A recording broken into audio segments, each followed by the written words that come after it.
जो पेपर आप अपने स्क्रीन के सामने देख रहे हो, जिस तरह का मॉडल पेपर आप अपने स्क्रीन के सामने देख रहे हो, नवोदय विद्यालय के एंट्रेंस एग्जाम में बिल्कुल ऐसा ही पेपर आपके सामने रहेगा। आपके पास होंगे 2 घंटे का टाइम और आपको सॉल्व करना होगा पूरे के पूरे 80 क्वेश्चन। और आपको पता है कि 80 क्वेश्चन, ये सारे क्वेश्चन 1.25 मार्क्स के होते हैं, यानी कुल मिलाकर के 100 नंबर में से पूर्णांक होता है।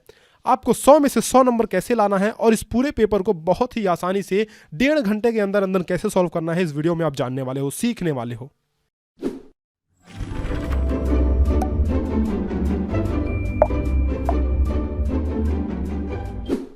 हेलो बच्चों, एक बार फिर आप सभी का स्वागत है द्रोण स्कूल में। मॉडल पेपर की इस सीरीज में एक बहुत अच्छा मॉडल पेपर मैं आपसे सॉल्व करवाने वाला हूं। पूरी वीडियो को लास्ट तक देखना। इस मॉडल पेपर को 1.5 घंटे के अंदर अंदर हम खत्म कर लेंगे। आपको बताऊंगा कि कैसे शॉर्ट ट्रिक लगा करके, किस तरीके से अपना टाइम बचा करके 100 में से 100 नंबर आपको लाने हैं, 80 में से 80 सारे क्वेश्चन सॉल्व करने हैं। तो इस वीडियो के लास्ट तक बने रहना। मैं आपसे रिक्वेस्ट करता हूं कि इस वीडियो के लास्ट तक बने रहना, क्योंकि इससे आपको बहुत फायदा होने वाला है। नवोदय विद्यालय का एंट्रेंस एग्जाम अगर आपको निकालना है तो थोड़ी मेहनत तो करनी पड़ेगी। चलो स्टार्ट करते हैं। वीडियो लंबी होगी लेकिन घबराना नहीं है। स्टार्ट करते हैं। सबसे पहले मैं आपको समझाता हूं कि यहाँ पे तो आप अपना रोल नंबर भर ही लोगे। मान लो आपका रोल नंबर कुछ भी है, J08725 जो भी है, आपने अपना रोल नंबर यहाँ भर लिया। ये चीज़ देखो, परीक्षण पुस्तिका क्रमांक, ये एक कोड यहाँ पे रहेगा, परीक्षण पुस्तिका कोड ये भी रहेगा, ABCD Z तक ये होता है, ये रहेगा। परीक्षार्थी का नाम यहाँ पे लिखना है, रमेश, सुरेश, जो भी नाम हो आपका, हिंदी या इंग्लिश में आप लिख सकते हो। हस्ताक्षर यहाँ पे आपको कर देना है अपना, ठीक। अब ये सामान्य निर्देश है, मैं आपके लिए पढ़ूंगा नहीं, लेकिन आप पॉज करके स्क्रीन को पढ़ सकते हो। इसको आप अपने स्क्रीन को पॉज करके पढ़ सकते हो। देखो यहाँ पे लिखा हुआ है कि किस किस तरह के क्वेश्चन आएंगे। एकदम ऐसा ही पेपर आपको अपने एग्जाम में देखने को मिलेगा। देखो, परीक्षा का प्रकार लिखा हुआ है, मानसिक योग्यता, अंकगणित परीक्षा, भाषा परीक्षण यानी लैंग्वेज वाला सेक्शन 3 खंड में रहेगा। 40 प्रश्न होंगे मानसिक योग्यता, मेंटल एबिलिटी का। अंक गणित के कितने प्रश्न होंगे? 20 प्रश्न होंगे। और भाषा के यानी कि लैंग्वेज के कितने प्रश्न होंगे? 20 प्रश्न इसके भी होंगे। कुल मिलाकर के 80 क्वेश्चन होंगे और 100 नंबर का आपका पेपर होगा। आपको पेंसिल का इस्तेमाल नहीं करना है, पेन से ही लिखना है। देखो यहाँ पे आपको लिखा हुआ है पेंसिल का उपयोग वर्जित है। बाकी इंस्ट्रक्शन आप पढ़ लो, कोई कुछ खास है नहीं। आपको अगर समझ में नहीं आ रहा हो तो आप वीडियो के नीचे कमेंट करो, मैं किसी और वीडियो में बता दूंगा कि इंस्ट्रक्शन में क्या क्या आपके लिए जानना ज़रूरी है, ठीक है। अगर आपको इंस्ट्रक्शन के बारे में वीडियो चाहिए तो कमेंट सेक्शन में कमेंट करके ज़रूर बताओ। आगे चलते हैं, क्वेश्चन पे बढ़ते हैं। देखो, पहला खंड जो हमारा होगा मानसिक योग्यता का, पहला सेक्शन होगा मानसिक योग्यता का सेक्शन। भाग 1 में पहले टाइप का प्रश्न, आपको पता है ना कि इसमें 10 तरह के प्रश्न आते हैं, 10 तरह के, यानी 10 चैप्टर से प्रश्न आते हैं और उसी को 10 भाग में बांटा गया है। भाग 1, भाग 2, भाग 3, इस तरह से करके कुल मिलाकर के आपके पास 10 भाग होंगे और हर एक भाग में 4-4 प्रश्न होंगे। हर एक भाग में कितने? 4-4 क्वेश्चंस होंगे जिनकी मार्किंग होगी 1.25 की, ठीक है। तो इस तरह से कुल मिलाकर के 10 भाग में 10 चौके 40 क्वेश्चन कुल मिलाकर के होंगे। पहले भाग में निर्देश आप पढ़ लो, क्या कह रहा है कि आपके पास 4 ऑप्शंस हैं, ABCD। इनमें से 3 ऑप्शंस एक जैसे हैं, मतलब उनमें कोई ना कोई संबंध है, किसी न किसी तरीके से एक दूसरे से जुड़े हुए हैं। लेकिन एक ऑप्शन ऐसा है जो सबसे भिन्न है, सबसे अलग है, उसी को आपको सेलेक्ट करते जाना है। आप अपने आंसर्स कमेंट बॉक्स में लिखते जाना। ध्यान रखना, जितनी ज़्यादा आप प्रैक्टिस करोगे उतना ही बेहतर है आपके लिए। सारे के सारे आंसर, जो भी बच्चा सभी के सभी आंसर्स, यानी टोटल 80 क्वेश्चंस, जो भी बच्चा टोटल 80 क्वेश्चंस के आंसर एक साथ एक बार कमेंट बॉक्स में अंतिम में लिख करके मुझे देगा, उसको मैं एक हार्ट जरूर दूंगा, एक लव, एक दिल जरूर दूंगा उसके कमेंट को। तो अगर आपको एक हार्ट पाना है तो आप सारे के सारे 80 क्वेश्चन एक जगह लिख करके कमेंट सेक्शन में जरूर लिखो, ठीक है। आगे चलते हैं, सवाल को सॉल्व करते हैं। पूरी वीडियो देखना लास्ट तक। देखो, सबसे पहला सवाल है, मैंने बताया ना कि 3 आकृतियां एक जैसी हैं और एक भिन्न है। तो एक जैसी आकृतियां कहने का मतलब कि कोई ना कोई रिलेशन है, किसी न किसी तरह से एक दूसरे से वो मिलती जुलती हैं। अब कैसा रिलेशन है बताओ तो गुरुजी। देखो, एक बात ध्यान दो, बाहर यहां पे सर्कल है और अंदर 2 रेक्टेंगल्स हैं, ठीक। इसमें भी बाहर सर्कल, अंदर 2 स्क्वायर रेक्टेंगल, यानी चतुर्भुज आप कह लो, क्वाड्रिलेटरल। इसमें भी बाहर एक सर्कल और अंदर 2 रेक्टेंगल, ठीक। लेकिन सी वाले ऑप्शन में क्या है, बाहर एक सर्कल तो है लेकिन अंदर भी एक सर्कल है, ठीक।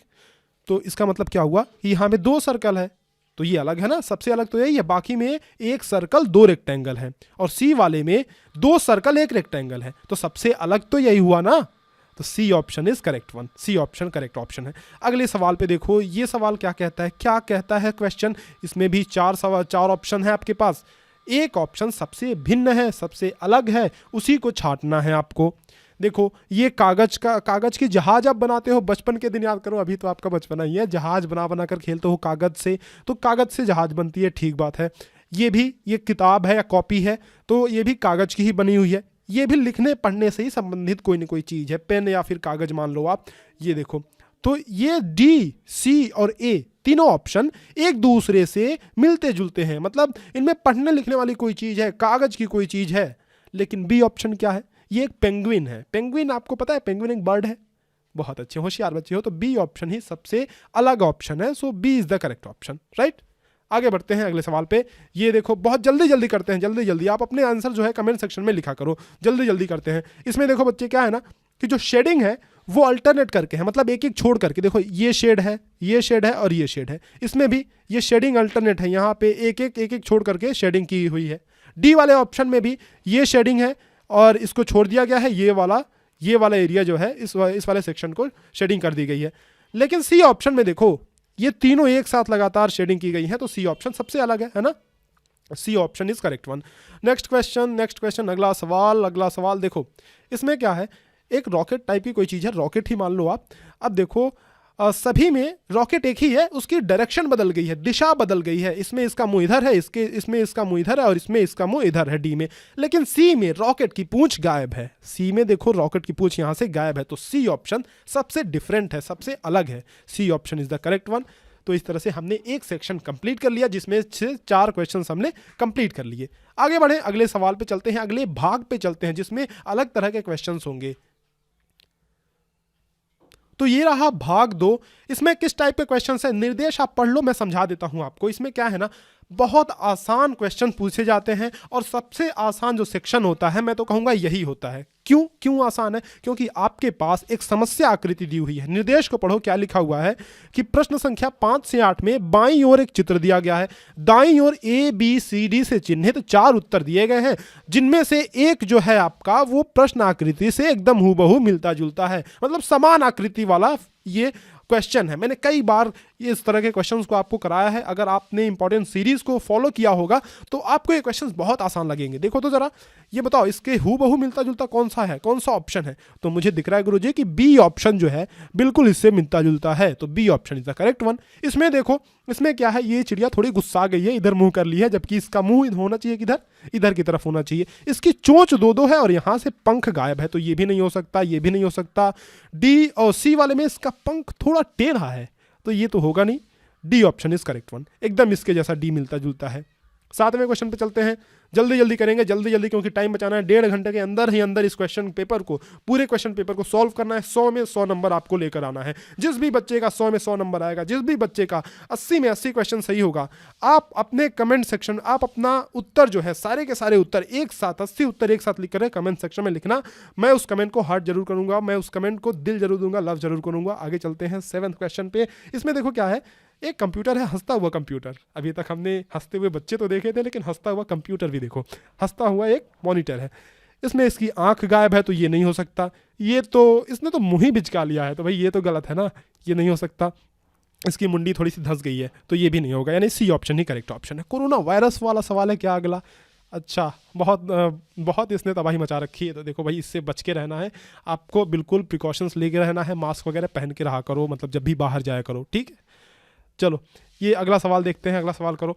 देखो इसमें तो है, इसमें एक पॉइंट, एक गोला यहाँ से गायब है, तो ये नहीं हो सकता। और इस वाले में देखो ऊपर नीचे ये कांटे जैसी कोई चीज़ निकली हुई है, तो ये भी नहीं होगा। अब इसमें और इसमें थोड़ा सा कन्फ्यूज़न आपको हो सकता है, लेकिन देखो क्या है ना कि ये जो इसका ये पूंछ निकला हुआ है, जो भी कहो आप, ये ऊपर की तरफ ऐसे है और यहाँ पे थोड़ा सा ये ऐसे घूम गया है, तो ये वाला नहीं होगा, यानी सी ऑप्शन बिल्कुल इसी तरह मैच करता है, बिल्कुल हूबहू ऐसा ही मिलता जुलता है। तो इस तरह से हमने 8 क्वेश्चंस कर लिए। कमेंट सेक्शन में मुझे लिख करके बताओ कि सर मैंने 8 क्वेश्चंस कंप्लीट कर लिए हैं। सारे के सारे क्वेश्चन आपको करना है, पूरी वीडियो आपको लास्ट तक देखनी है। इसके पहले मैं आपको बता दूं कि हमारे पेन ड्राइव कोर्सेस अवेलेबल हैं। अगर आप नवोदय विद्यालय की अच्छे से तैयारी करना चाहते हो, आप चाहते हो कि आपका सिलेक्शन 100% गारंटी के साथ हो ही जाए, तो पहली बात तो इस सीरीज़ को फॉलो करो, मॉडल पेपर वाली सीरीज़ को, इंपॉर्टेंट क्वेश्चंस की सीरीज़ मैं रोज़ यूट्यूब पे अपलोड करता हूँ, उसको फॉलो करो। और दूसरी बात, अच्छी तैयारी के लिए बिल्कुल सारे concept A to Z start to end clear करने के लिए आप हमारे पेन ड्राइव कोर्सेस ले लो। बहुत सस्ता कोर्स है। पेन ड्राइव कोर्स के लिए आप हमें 7897293790 या फिर 6260388361 पर कॉल या व्हाट्सएप कर सकते हो। आप मॉडल पेपर भी हमसे मंगा सकते हो। OMR शीट्स की ज़रूरत होती है प्रैक्टिस के लिए, तो उसको भी आप मंगा सकते हो। ठीक है, ये नंबर नोट करके रख लेना, स्क्रीनशॉट ले लेना। आप तुरंत के तुरंत अभी मंगा लो पेन ड्राइव कोर्सेज, ताकि आपकी तैयारी बेहतर हो सके। इसके अलावा हमने आपकी तैयारी को और अच्छा बनाने के लिए एक ऐप लॉन्च किया है जिसका नाम है नवोदया क्विज। इस ऐप को डाउनलोड कर लेना, गूगल प्ले स्टोर से डाउनलोड कर लेना। इसका लिंक भी मैं वीडियो के डिस्क्रिप्शन में दे दूंगा। आप सर्च करोगे नवोदया क्विज नाम से तो ये ऐप आ जाएगा। इस ऐप में लगातार हम क्वेश्चंस अपलोड कर रहे हैं, बहुत सारे क्वेश्चंस अपलोड होने वाले हैं और बहुत सारे क्वेश्चन अपलोड हो भी गए हैं। तो इसको आप डाउनलोड करके इसका फ़ायदा उठाओ, प्रैक्टिस करो, बढ़िया अपनी प्रैक्टिस करो। और एक बात और, एक आपसे रिक्वेस्ट है कि इस ऐप की रेटिंग 5 स्टार रेट हमें ज़रूर करो। हम लगातार ऐप को सुधार रहे हैं, क्वेश्चन इस पर अपलोड करते जा रहे हैं, तो 5 स्टार रेटिंग हमें ज़रूर दो, ताकि ऐप को और भी अच्छे से हम इंप्रूव कर पाएँ। अगले सवाल पे चलते हैं, अगले सेक्शन पे। क्या है भाई अगला सेक्शन, देखते हैं अगला सेक्शन क्या है। 2 सेक्शन हमने कवर कर लिया, so let's cover third section, भाग 3। भाग 3 में क्या है, इसमें देखो पैटर्न वाले क्वेश्चन हैं। मैंने आपको ऐसे बहुत सारे क्वेश्चंस कराए हुए हैं। पैटर्न वाला क्वेश्चन है, क्या करना है इसमें, डिज़ाइन आपको पूरा करना है। मतलब ये जो दिया हुआ है ना, ये मतलब खाली सेक्शन, जो खाली बक्सा दिया हुआ है, इसमें ऐसी आकृति हमें भरनी है, ऐसा पैटर्न भरना है कि ये डिज़ाइन पूरा हो जाए। तो डिज़ाइन को पूरा करने के लिए क्या मेरे बच्चे बताओ कि मैं इस तरह की पंखुड़ी यहाँ पे भर दूँ? हाँ गुरुजी भर दो, यही तो फिट बैठ रहा है, बिल्कुल मस्त दिख रहा है। तो यहाँ पे मैंने ये पंखुड़ी भर दी। तो ए ऑप्शन ही ऐसा ऑप्शन है जो यहाँ पे भरा जा सकता है। ठीक है, आगे चलते हैं 10वें सवाल पे। क्या है देखो, इसमें क्या है ना, इसमें तीर का डायरेक्शन इधर है, इसमें नीचे की तरफ है, इसमें इधर की तरफ है। तो इसमें बताओ कहाँ होगा, इसमें ऊपर की तरफ। बहुत आसान सवाल है, D option is the correct one. आगे चलते हैं अगला सवाल। देखो, इस डिज़ाइन को पूरा करने के लिए क्या मैं ऐसी एक लाइन खींच दूँ? हाँ जी खींच दो। क्या मैं ऐसी भी एक लाइन खींच दूँ? ये भी सही दिख रहा है जी। और एक इस तरह की आकृति, ऐसी रेखा, ऐसी लाइन खींच दूं अगर मैं, तो ये डिज़ाइन पूरी हो जाएगी। अब बताओ ऐसे डिज़ाइन किस में है, बताओ ऐसे डिज़ाइन किस में है, कौन से ऑप्शन में है ऐसे डिज़ाइन। एक मिनट, ये ज़रा सा मास्टर ने गलती कर दी है, आप गलती मत करना। क्या है ना कि यहाँ पे ये जो लाइन है वो बाहर नहीं आएगी। लाइन जो है बाहर नहीं आनी चाहिए, लाइन तो अंदर ही रहेगी। कहाँ तक? अंदर ही रहेगी, यहाँ तक बस। ठीक है, देखो भाई ऑप्शंस में कौन सा ऑप्शन सही है। ऐसा ऑप्शन बिल्कुल जो डिज़ाइन हमने बनाया उस तरह का ऑप्शन कौन सा दिख रहा है। ए और बी में आप बच्चे कंफ्यूज हो सकते हो। देखो मैंने कहा ना कि लाइन ये सटेगी नहीं यहाँ पे आकर के, यहाँ पे तो ये लाइन टच कर रही है, तो ये गलत है। बी ऑप्शन ही करेक्ट ऑप्शन है। यहाँ पे देखो ये अच्छा क्वेश्चन है। आगे वाला क्वेश्चन थोड़ा सा कंफ्यूजिंग है लेकिन बहुत कठिन भी नहीं है। इसमें क्या है देखो, कई बच्चे पंखुड़ी को देख करके ना, ये पंखुड़ी वाला ऑप्शन क्योंकि 3-3 दिया हुआ है, देखो ए ऑप्शन भी ये पंखुड़ी वाला ऑप्शन है, बी ऑप्शन भी पंखुड़ी वाला ऑप्शन है और डी ऑप्शन भी पंखुड़ी वाला ऑप्शन है। तो इसको देख करके इनमें से कोई ट्रिक लगा देते हैं। लेकिन देखो इसमें क्या है कि अल्टरनेट करके पंखुड़ियां हैं, इधर पंखुड़ी है तो इधर भी पंखुड़ी है, अगर इधर पंखुड़ी नहीं है तो इधर भी पंखुड़ी नहीं होगी। ऐसा ऑप्शन कौन सा है? एक ही ऑप्शन है गुरुजी, बेवकूफ़ मत बनाओ। एक ऑप्शन है जो मुझे दिख रहा है, साफ साफ दिख रहा है, तो सी ऑप्शन सही ऑप्शन है। आगे चलते हैं, अगले सवाल पे चलते हैं, अगले सवाल पे बढ़ते हैं। जल्दी जल्दी सॉल्व करेंगे, 1.5 घंटे के अंदर इसको निपटाना है हमें। भाग 4 सेक्शन 4 पार्ट 4 पे आते हैं। क्या है भाई, ये कौन से वाले क्वेश्चन है? ये सीरीज वाले क्वेश्चन है। सीरीज वाले क्वेश्चन में करना क्या होता है, सबसे पहले बात मेरी ध्यान से सुनना। करना क्या होता है कि आपके पास 3 क्वेश्चन फिगर दिए हुए हैं जो कि किसी न किसी सीरीज में है। अब सीरीज कहने का मतलब क्या है, देखो एग्जाम्पल्स मैं समझाता हूँ। सीरीज कहने का मतलब क्या है कि ये एरो यहाँ पे है, इधर डायरेक्शन, फिर एरो का डायरेक्शन पलट गया है, ऊपर चला गया है, फिर इधर आ गया है, फिर पलटेगा तो एरो का डायरेक्शन किधर होगा, तीर की दिशा किधर होगी। बताओ क्या तीर की दिशा नीचे होगी? इतनी बात क्लियर है, बोलो जी हाँ या ना। तीर की दिशा नीचे होगी तो कौन से ऑप्शन में तीर की दिशा नीचे है? कौन से ऑप्शन में तीर की दिशा नीचे है? बी में और डी में। हाँ जी, बी और डी में दिख रहा है तीर की दिशा नीचे है। अब जरा एक बात देखो, पहले क्या है, पहले स्क्वायर अंदर सर्कल बाहर, देखो गोला बाहर, उसके बाद गोला अंदर स्क्वायर बाहर, फिर स्क्वायर अंदर सर्कल बाहर। तो इस बार क्या आएगा बताओ, तो इस बार क्या आएगा? इस बार सर्कल अंदर और स्क्वायर बाहर। बी ऑप्शन में तो ऐसा है नहीं, डी ऑप्शन इसलिए करेक्ट है हमारा, क्योंकि डी में सर्कल अंदर और स्क्वायर बाहर है। So D is the correct one. आगे चलते हैं नेक्स्ट क्वेश्चन पे, अगले सवाल पे चलते हैं। प्लस माइनस गुणा तो क्या आएगा, अरे बहुत ही लल्लू क्वेश्चन, आसान क्वेश्चन, भाग तो आएगा, सी ऑप्शन सही है। 15वां क्वेश्चन देखो, इसमें क्या है, 1 दूना 2, 1 दूना 2 दूनी 4 दूनी 8, तो डी ऑप्शन ही करेक्ट ऑप्शन है। अगले सवाल पे चलते हैं, नेक्स्ट क्वेश्चन। ऐसे ही आसान क्वेश्चन आते हैं बच्चे, बहुत कठिन क्वेश्चन नहीं आते हैं, लेकिन ये है ना कि आपको प्रैक्टिस करने की काफ़ी ज़रूरत पड़ती है। जितनी ज़्यादा आपकी प्रैक्टिस रहेगी उतनी ही अच्छी बात होगी आपके लिए। रीजनिंग में प्रैक्टिस की बहुत ज़्यादा ज़रूरत पड़ती है, और मैथमेटिक्स में आपको बेसिक्स आपके कवर होने चाहिए, आपके कॉन्सेप्ट्स क्लियर होने चाहिए, जिसके लिए आप हमारे पेनड्राइव कोर्सेज मंगा सकते हो। 16 नंबर क्वेश्चन देखते हैं। देखो 16 नंबर क्वेश्चन क्या है, इसमें देखो 2 पंखुड़ियां हैं पहले वाले में, फिर इसमें 3 पंखुड़ी, इसमें 4 पंखुड़ी, तो इसमें कितनी पंखुड़ी होगी, सीधी सी बात है 5 पंखुड़ी होगी। लेकिन 1 मिनट, सी वाले में भी 5 पंखुड़ी है, ए वाले में भी 5 पंखुड़ी है, तो ऑप्शन कौन सा सही होगा, फटाक से बताओ, सी या ए, सी या ए, जल्दी से बताओ, कमेंट सेक्शन में लिख करके बताओ, सी या ए। ए ऑप्शन सही होगा, क्योंकि पंखुड़ियां इस क्रम में बढ़ रही हैं, यहां ऊपर से थोड़ी ना गायब हो जाएगा, तो यहाँ पे एक और पंखुड़ी जुड़ जाएगी, तो ए ऑप्शन सही ऑप्शन हो जाएगा हमारा। आगे चलते हैं नेक्स्ट क्वेश्चन पे, नेक्स्ट पार्ट पे चलते हैं, क्योंकि हमने कितने पार्ट कंप्लीट कर लिए, 4 पार्ट कंप्लीट कर लिए। अब चलते हैं हम अपने नेक्स्ट पार्ट पे। 5वां भाग देखो, 5वां भाग क्या है, 5वां भाग में इसमें देखो 3 आपको समस्या आकृतियां दी गई हैं। ये रिलेशन वाला क्वेश्चन है, एनोलॉजी वाला क्वेश्चन है, आपको याद है सादृश्यता वाले क्वेश्चन। इसमें क्या करना है ना, आपके पास 3 आकृतियां दी हुई हैं, यानी प्रश्न आकृतियां 3 तरह की दी हुई हैं। तो आपको देखना ये है कि इन दोनों में जो रिलेशन है, जो भी संबंध है, जो भी साँठ-गाँठ है इन दोनों में, वही संबंध इन दोनों में भी होना चाहिए। अब क्या संबंध है, वही संबंध आपको फाइंड आउट करना है और अपने आंसर को टिक करना है। चलो ये देखो, त्रिभुज का मुंह ऊपर है, इसमें नीचे हो गया है, तो इसमें पंचभुज का मुंह मेरे बच्चे बताओ ऊपर है, तो इस वाले में क्या होगा प्यारे बच्चों, इस वाले में क्या होगा, इस वाले में मुंह नीचे हो जाएगा। ऑप्शन नंबर बी ऑप्शन सही है। और इस तरह के क्वेश्चन, ऐसे ही हूबहू क्वेश्चन मैंने कराया हुआ है अपने प्रैक्टिस सेट में, इंपॉर्टेंट क्वेश्चन वाली सीरीज में, तो उसको जरूर फॉलो अप किया करो आप। इंपॉर्टेंट क्वेश्चन की सीरीज जब फॉलो करोगे तो काफ़ी प्रैक्टिस होगी आपकी। 18वां क्वेश्चन देखते हैं, 18th क्वेश्चन। इसमें क्या है भाई, अगर आंख का संबंध चश्मे से है, आंख का संबंध चश्मे से है, तो नाक और मुंह का संबंध किससे होगा, जाहिर सी बात है मास्क से। आजकल तो मास्क जो है नॉर्मल चीज़ हो गई है, तो मास्क से नाक और मुंह का संबंध होगा। इसमें देखो, इसमें क्या है, ये एक दूसरे के मिरर इमेज है, मतलब अगर मैं यहाँ पे एक दर्पण खड़ा कर दूँ, यहाँ पे मैं एक कांच लगा दूँ, शीशा लगा दूँ, तो ये कुछ ऐसा दिखेगा। तो उसी तरह से अगर मैं यहाँ पे एक कांच लगा दूँ बच्चे, दर्पण लगा दूँ, तो क्या ये कुछ ऐसा दिखेगा, बताओ मुझे, क्या ये कुछ ऐसा दिखेगा, ऐसा है ना। ऐसा ऑप्शन कौन सा है बताओ, ऐसा ऑप्शन कौन सा है, बी ऑप्शन, एक ही ऑप्शन तो ऐसा है। जरा बताओ, 5 का स्क्वायर 25 होता है, तो 6 का स्क्वायर कितना होगा, 36। बहुत आसान, 6 का स्क्वायर 36, यानी D option is the correct one. आगे चलते हैं अगले सवाल पे। अगला सेक्शन क्या है, भाग 6 पार्ट 6। चलो अगले सेक्शन पे जाने से पहले मैं आपको बताऊं कि इस वीडियो का टारगेट मैंने रखा है 10,000 लाइक्स, और ये कौन पूरा करेगा, ये सिर्फ और सिर्फ आप पूरी कर सकते हो इस टारगेट को। 10,000 लाइक मुझे चाहिए, किसी भी तरह से चाहिए, चाहे आप कहीं भी शेयर करो वीडियो को, अपने दोस्तों के साथ शेयर करो, अपने व्हाट्सएप ग्रुप में, फेसबुक ग्रुप में, अगर आप कहीं भी हो, आपके दोस्त तैयारी कर रहे हो, वहाँ पे आप शेयर करो, इतनी शेयर कर दो, इतना शेयर कर दो इस वीडियो को कि सारे बच्चे देखें जो भी नवोदय विद्यालय की तैयारी कर रहे हैं। मुझे 10,000 लाइक्स आप ला करके दो। चलो हम आपके लिए इतनी मेहनत कर रहे हैं, एक छोटा सा काम तो कर ही सकते हो ना। 10,000 लाइक्स का टारगेट मैंने रखा है, वैसे आप भी टारगेट रखा करो। आप टारगेट रखो कि मुझे आज 50 क्वेश्चन सॉल्व करने हैं, आप टारगेट रखो कि मुझे आज 2 मॉडल पेपर सॉल्व करने हैं। इस तरह के टारगेट रख करके पढ़ाई किया करो, बहुत बेनिफिशियल होता है, ये टाइम मैनेजमेंट बहुत ज़रूरी है। तो 10,000 लाइक्स मुझे चाहिए। वीडियो को लाइक कर दो भाई, अभी के अभी लाइक कर दो। अगर आपने वीडियो को लाइक नहीं किया तो शेयर कर देना वीडियो को। आगे चलते हैं भाग नंबर 6, भाग 6 को करते हैं।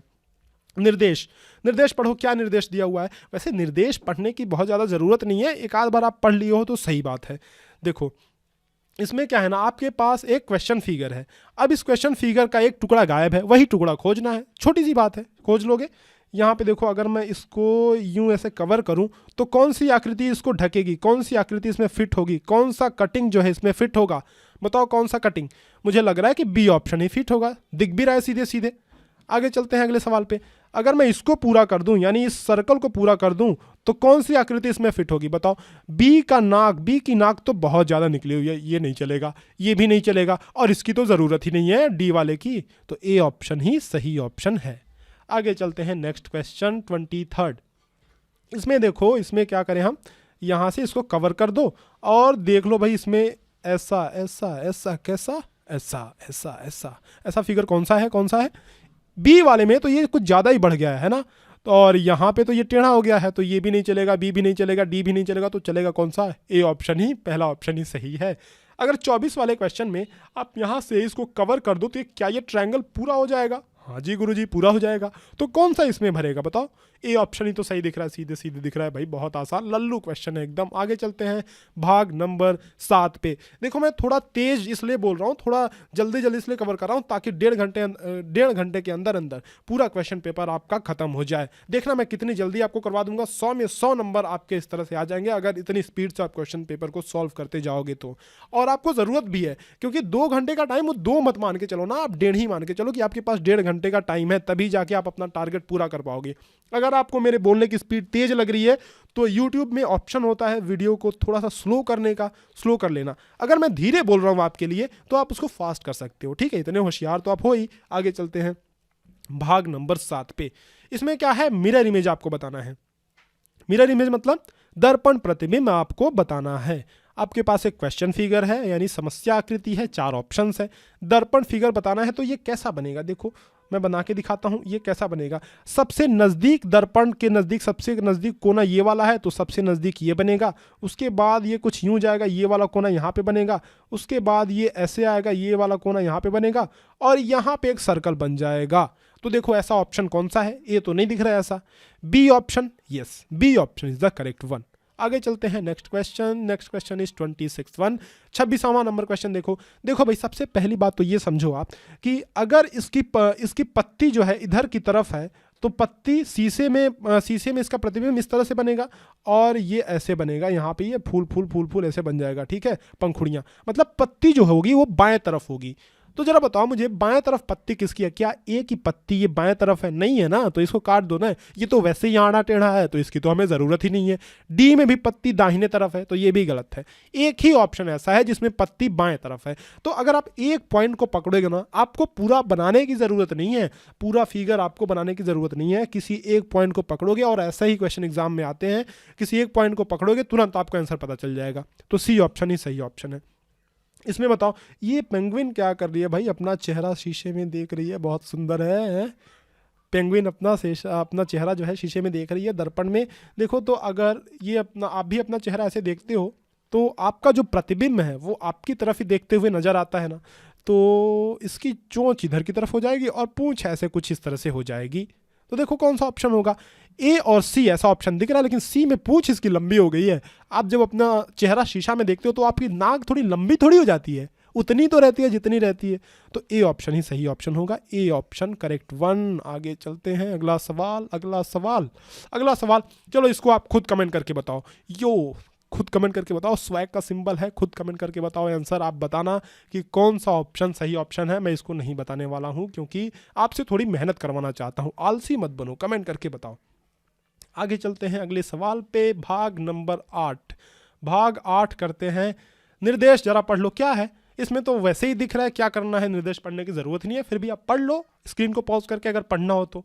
मैं बता दे रहा हूँ इसमें क्या है, आपके पास कागज के टुकड़े दिए हुए हैं, मतलब एक कागज दिया हुआ है, कागज का स्क्वायर टुकड़ा दिया हुआ है आपको, स्क्वायर शीट ऑफ पेपर, कुछ इस तरह का पेपर है आपके पास। अब इसको काट छांट के जो भी करके फोल्ड कर दिया गया है। उसके बाद फोल्डिंग को खोलने पर बताना है आपको कि A B C D options में से कौन सा ऑप्शन ऐसा है जो फोल्डिंग को खोलने पर दिखेगा। देखो एक कागज का टुकड़ा आपको इस तरह का दिया हुआ था, आपने यहां से उसको फोल्ड कर दिया। अगर नहीं समझ में आता है तो कागज मेरे साथ लेकर बैठ जाओ, फोल्ड करके देखो। एक बार फोल्ड कर दिया, फिर दूसरी बार यहां से फोल्ड कर दिया, उसके बाद यहां से हमने कट लगा दिया, यहां से एक कट लगा दिया, काट दिया। तो जब आप फोल्डिंग को खोलोगे तो क्या बच्चे बताओ, ये कट यहां भी आ जाएगा, हाँ गुरुजी आ जाएगा। जब इसको पूरा खोलोगे तो ये कट ऐसे हो जाएगा इस तरह से, है ना, तो बीच में एक क्या बनेगा, एक सर्कल बन जाएगा। तो option number C is the correct one, C option correct option है, सी ऑप्शन करेक्ट ऑप्शन। आगे चलते हैं अगले सवाल पे। इसमें क्या है, देखो वैसा ही सेम वही काम किया गया है, लेकिन कटिंग जो यहाँ पे गोल की जा रही थी, यहाँ पे वो कटिंग स्क्वायर कटिंग की जा रही है। तो यहाँ पे कैसा बनेगा, यहाँ पे स्क्वायर बन जाएगा, ए ऑप्शन। ठीक है, आगे सवाल पे चलते हैं। इसमें भी फोल्डिंग 4 बार ही की जा रही है। देखो पहले हमने यहाँ से मोड़ा, फिर यहाँ से मोड़ा, उसके बाद इसमें एक छेद कर दिया। तो जब आप इसको वापस से खोलोगे तो ये छेद क्या यहाँ भी उभर करके आ जाएगा, बोलो हाँ बात सही है, यहाँ भी उभर करके आ जाएगा। फिर जब यहाँ से खोलोगे तो ये दोनों छेद जो हैं वो यहाँ पे उभर करके आ जाएंगे, हाँ जी आ जाएंगे उभर करके। तो ऑप्शन कौन सा सही होगा, बी ऑप्शन ही करेक्ट ऑप्शन है। 4 छेद हमें मिलेंगे, बी ऑप्शन करेक्ट ऑप्शन। आगे चलते हैं, इस सवाल पे चलते हैं। इसमें आपको स्क्वायर शीट ऑफ पेपर नहीं दिया हुआ है, इसमें आपको क्या है, देखो इसमें आपको ना स्क्वायर शीट ऑफ पेपर नहीं है, ये पेपर है कैसा, गोल पेपर है, जिसको आपने पहले यहाँ से मोड़ दिया, उसके बाद फिर एक बार और मोड़ दिया यहाँ से, और एक कट लगा दिया है इसमें बीच में गोल सा कट लगा दिया। तो जो कट होगा जब आप इसको खोलोगे तो क्या ये पूरा गोल बन जाएगा, हाँ जी पूरा गोल बन जाएगा। तो ऑप्शन नंबर कौन सा सही होगा बताओ, ए कि बी। ए नहीं होगा, क्योंकि हमें तो जो पेपर दिया गया था वो गोल था यानी वृत्ताकार था, और ये तो स्क्वायर है, वर्गाकार है, तो ए नहीं होगा, बी ऑप्शन ही सही है, बीच में एक गोला आ जाएगा। ठीक है, इस तरह से हमने 32 क्वेश्चन कर लिए, यानी 8 सेक्शन कवर कर लिए। आगे चलते हैं, अगले सवाल पे चलते हैं। यानी 40 नंबर के आप समझ लो कवर कर लिए। एक क्वेश्चन होता है 1.25 मार्क्स का, तो 32 इंटू 1.25 नंबर, तो ये हो गया 40 नंबर के क्वेश्चन आपने खत्म कर लिए।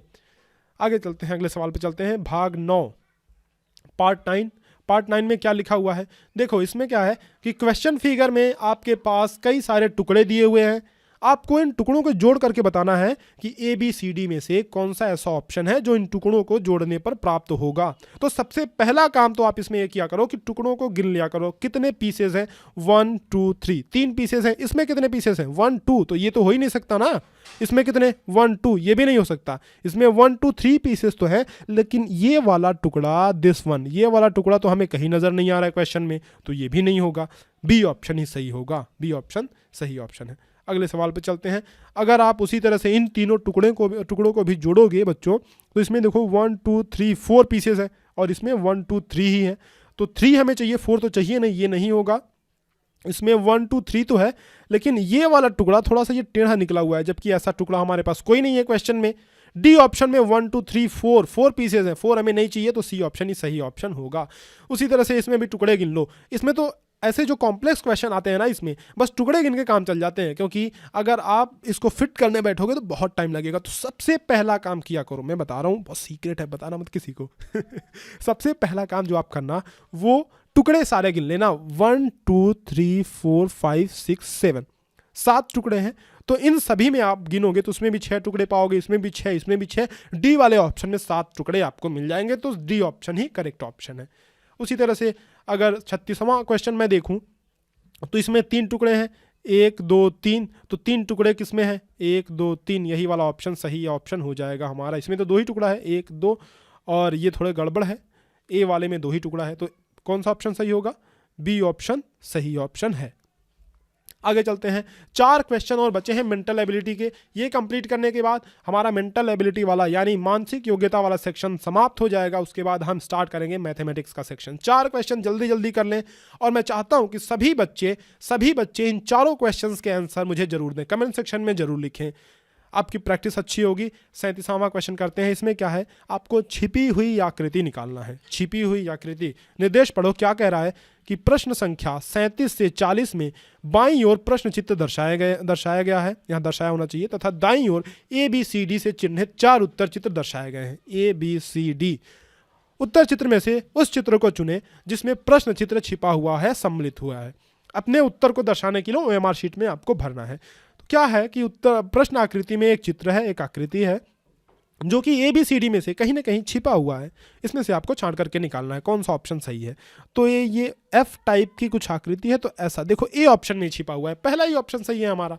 आगे चलते हैं अगले सवाल पे। ये स्पाइरल किस में छिपा हुआ है, C और D, तो सीधे मुझे दिख रहा है कि C और D तो नहीं हो सकता है, A और B में से कोई एक हो सकता है, लेकिन A में आपके साथ धोखेबाजी हो जाएगी। देखो क्या है ना, A में ये स्पाइरल कुछ यूं ऐसे लपेटा गया है, लेकिन आपका स्पाइरल कैसे घूम रहा है, आपका स्पाइरल तो ऐसे क्लॉकवाइज घूम रहा है ना, तो बी ऑप्शन ही सही ऑप्शन है, B option is the correct one. आगे चलते हैं अगले सवाल पर। और ये सेकेंड लास्ट क्वेश्चन कौन सा, मेंटल एबिलिटी का, ठीक है। 39th क्वेश्चन, देखो इसमें कुछ के टाइप की चीज़ है, तो यहाँ पे तो कॉर्नर नहीं निकला हुआ है तो ये भी नहीं चलेगा।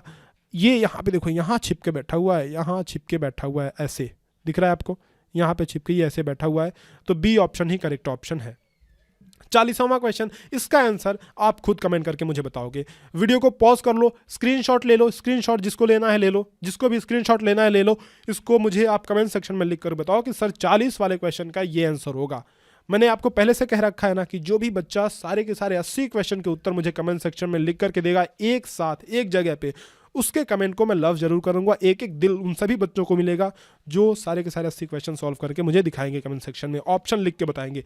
आगे चलते हैं, अगले सवाल पे चलते हैं। अगले सवाल पे क्या चलना, अब अगला सेक्शन ही है हमारा, क्योंकि मेंटल एबिलिटी का सेक्शन हमने खत्म कर लिया। तो इस तरह से 50 नंबर हमारी झोली में आ चुके हैं। 50 नंबर कितने, 50 नंबर 40 सवाल के 1.5 नंबर, 1.5 अंक, यानी कुल मिलाकर के 50 नंबर हमने अर्जित कर लिए हैं। आगे चलते हैं अगले सवाल पे, मैथमेटिक्स वाले सेक्शन पे।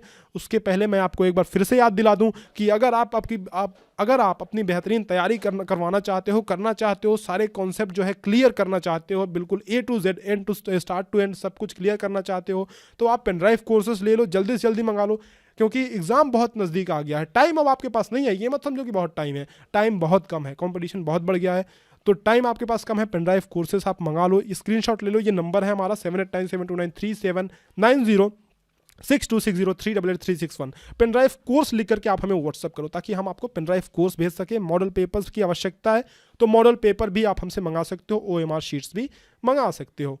आपको बताऊं कि एप्लीकेशन जरूर डाउनलोड कर लेना, ये एप्लीकेशन है ना नवोदया क्विज, ये ज़रूर डाउनलोड कर लेना, बहुत फ़ायदेमंद आपके लिए ऐप है, आप इससे प्रैक्टिस बहुत अच्छी से कर सकते हो अपनी। चलते हैं मैथ के सवाल पे, मैथ से क्वेश्चन पे। देखो जितने भी मैथ से क्वेश्चन मैं कराने वाला हूँ ना, इसमें सब के सब बहुत जल्दी कराऊंगा, और मैं कोशिश करूंगा कि शॉर्ट ट्रिक से चीज़ें आपको बताते चलूँ, क्योंकि हमें टाइम बचाना है, जल्दी से जल्दी इस मॉडल पेपर को ख़त्म करना है। तो मैं कोशिश करूंगा कि जल्दी से जल्दी आपका ये मॉडल पेपर पूरा ख़त्म करवा दूं। जो भी क्वेश्चन, याद रखना, जो भी क्वेश्चन आपको समझ में नहीं आएगा उस क्वेश्चन को कमेंट सेक्शन में लिखना कि सर ये मुझे क्वेश्चन समझ में नहीं आया, ये चीज़ आप बता दो, तो मैं अलग से वीडियो उस क्वेश्चन के लिए बना दूंगा। अगर मुझे ज़रूरत लगेगा कि हाँ ये क्वेश्चन समझाना चाहिए अलग से बच्चों को कठिन हो रहा है ये क्वेश्चन, तो मैं ज़रूर समझाऊंगा, तो कमेंट सेक्शन में लिखना मत भूलना। मैथ्स का क्वेश्चन है, देखो पहला क्वेश्चन यानी 41st क्वेश्चन हम स्टार्ट करते हैं मैथमेटिक्स का। 0 से 20 तक सभी विषम संख्याओं का औसत क्या होगा?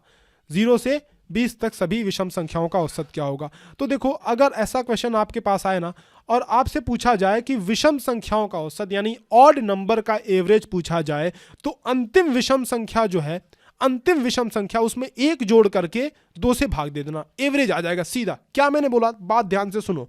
0 से अगर आप चलोगे तो 0 1 2 3 4 इस तरह से 19 20 आएगा ना, 19 20।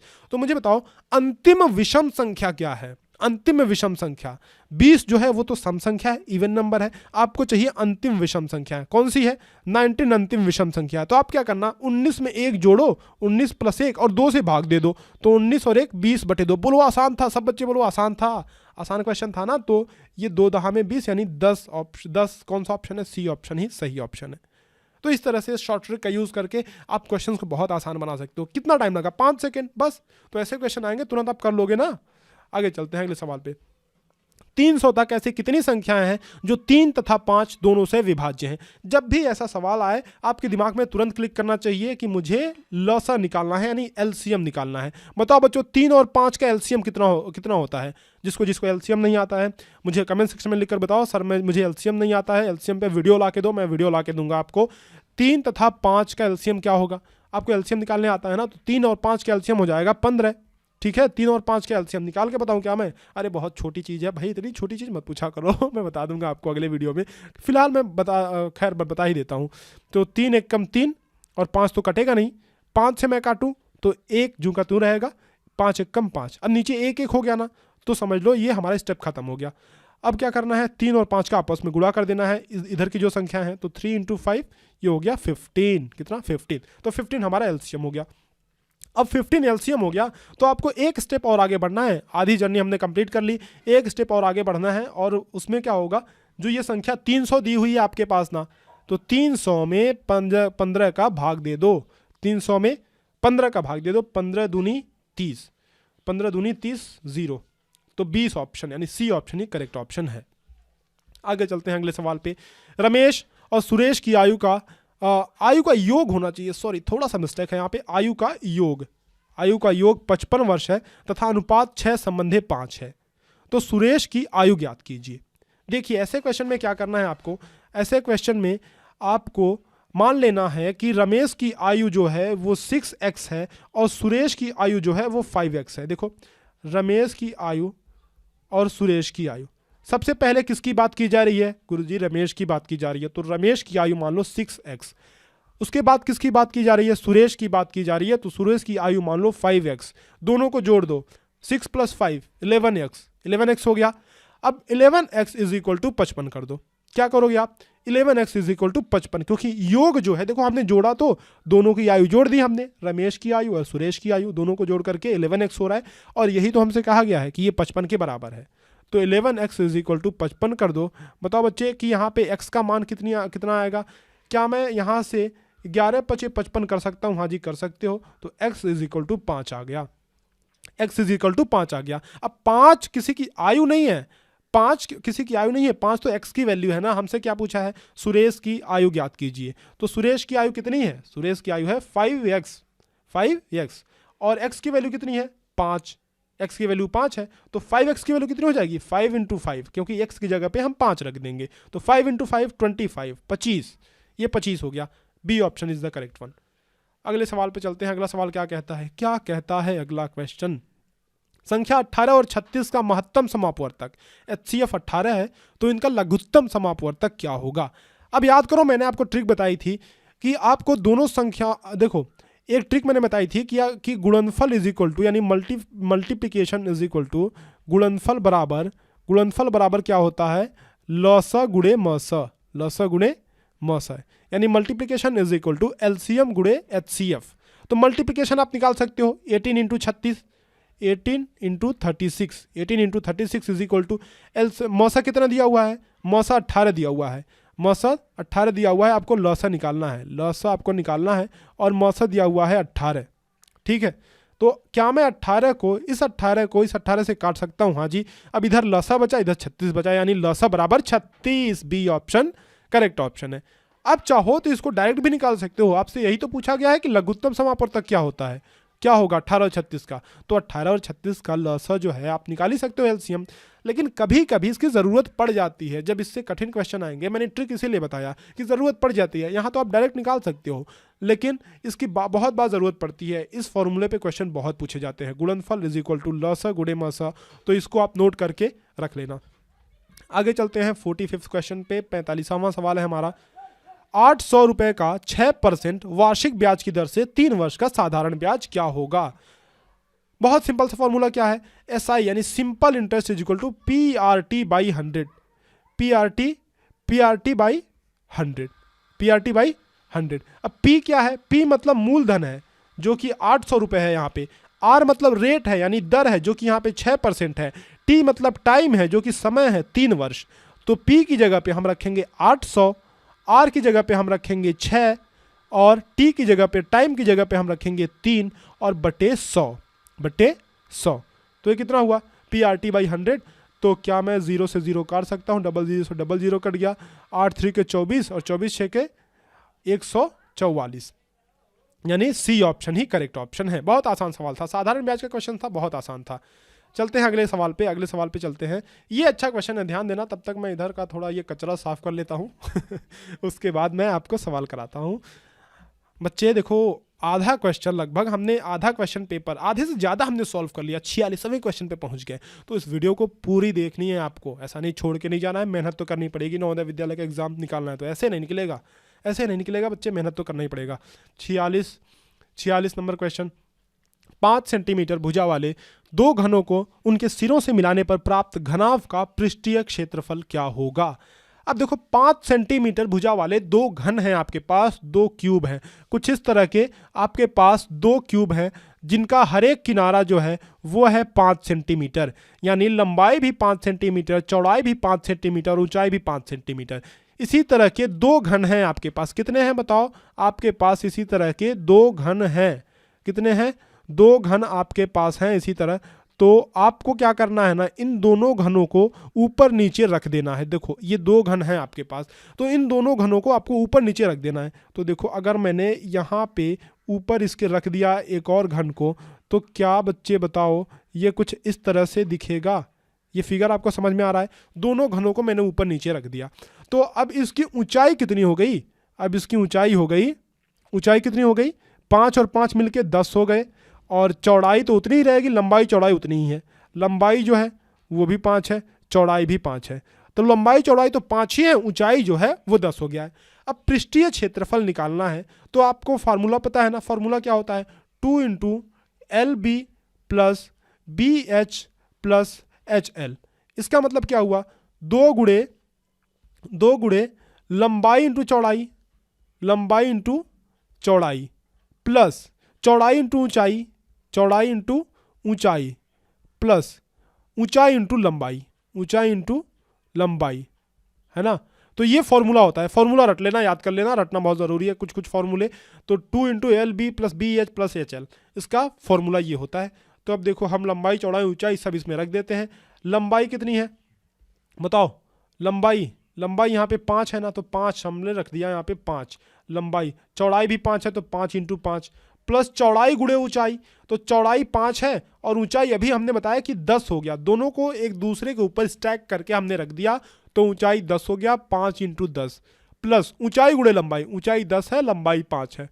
देखो तो ये पूरा जोड़ो कितना आया, 5 बचे 25 प्लस 5 दहम 50 प्लस 10 बचे 50, यानी 125, 125 गुणे 2, 2 गुणे 125 यानी 250। हमारा आंसर कितना आया, 250। बात आपको समझ में आ रही है ना, क्वेश्चन को समझना बहुत ज़रूरी है। क्वेश्चन समझो क्या कहता है क्वेश्चन, कि दो घन है हमारे पास, दो घन है, दो क्यूब हैं जिनको हमने एक के ऊपर एक रख दिया। तो अब जो हमारे पास घनाभ आया, क्यूबॉइड आया, उसका हमें पृष्ठीय क्षेत्रफल निकालना है। तो 225 ही हमारा करेक्ट, 250 हमारा करेक्ट ऑप्शन है, A option is the correct option. सभी बच्चे बोलो कि ये समझ में आ गया क्वेश्चन, ये क्वेश्चन समझना बहुत ज़रूरी है। अगले सवाल पर चलते हैं। सबसे पहले फिर ये मुझे कचरा साफ़ करना पड़ेगा, यहाँ से बहुत कचरा हो जाता है बगल में यार। चलो ये मैंने साफ़ कर दिया, डिलीट कर दिया। आगे चलते हैं, अगले सवाल पे चलते हैं। अगले सवाल पे क्या कहता है कि 24 और 36 में उभयनिष्ठ गुणनखंड कौन कौन से हैं। 24 और 36 में उभयनिष्ठ गुणनखंड कौन कौन से हैं। तो 24 के आप गुणनखंड निकाल लो। 24 के गुणनखंड कौन से होंगे, 1 का भाग तो सभी में जाता है, 2 का भाग 24 में चला जाएगा, 3 का भाग भी 24 में चला जाएगा, 4 का भाग भी चला जाएगा, 6 का भाग भी चला जाएगा, 8 का भाग भी चला जाएगा और 12 का भाग भी चला जाएगा। 36 का गुणनखंड निकाल लो, 1 का भाग तो जाएगा ही जाएगा, 2 का भी भाग चला जाएगा, 3 का भी भाग चला जाएगा, 4 का भी भाग इसमें चला जाएगा, 6 का भी भाग, और 8 का भाग तो जाएगा नहीं, 8 का भाग नहीं जाएगा। 6 चौके 24, 12 तियां 36 होता है और 18 दूना 36 होता है, यानी इन सभी संख्याओं का भाग इसमें चला जाएगा। अब हमें क्या निकालना है, उभयनिष्ठ गुणनखंड निकालना है, यानी कि ऐसा गुणनखंड निकालना है जो दोनों में कॉमन हो। तो 1 इसमें भी है, इसमें भी है, 2 इसमें भी है, इसमें भी है, 3 इसमें भी है, इसमें भी है, 4 इसमें भी है और इसमें भी है, 6 इसमें भी है और इसमें भी है, और 12 इसमें भी है, इसमें ही है। तो 1 2 3 4 6 और 12, 1 2 3 4 6 12, पहला ऑप्शन ही सही ऑप्शन है। First option is the correct one. आगे चलते हैं, नेक्स्ट सवाल, अगला क्वेश्चन ये रहा आपके स्क्रीन के सामने। क्या लिखा है देखो बच्चे, अगला सवाल क्या लिखा हुआ है, इसको मैं साफ करता हूँ, कचरे वाला 48 क्वेश्चन, 48वां क्वेश्चन क्या है, उस बक्से का आयतन क्या होगा जिसका किनारा 4 मीटर हो। आयतन आपको पता है ना, कैसे निकालते हैं, ए क्यूब यानी साइड का क्यूब, यानी भुजा का क्यूब। क्या होता है, भुजा का क्यूब, भुजा का क्यूब। आयतन क्या होता है, भुजा का क्यूब।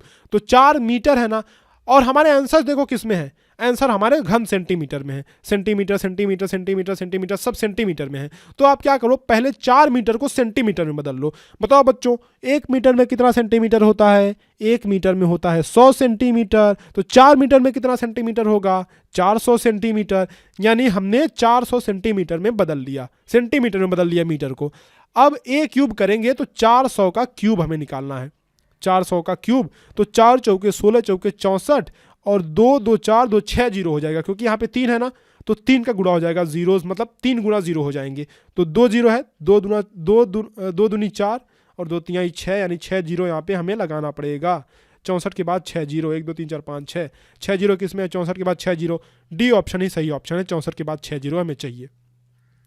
आगे चलते हैं, परसेंट का एक क्वेश्चन है, उसको कर लेते हैं जल्दी जल्दी। परसेंट का क्वेश्चन है।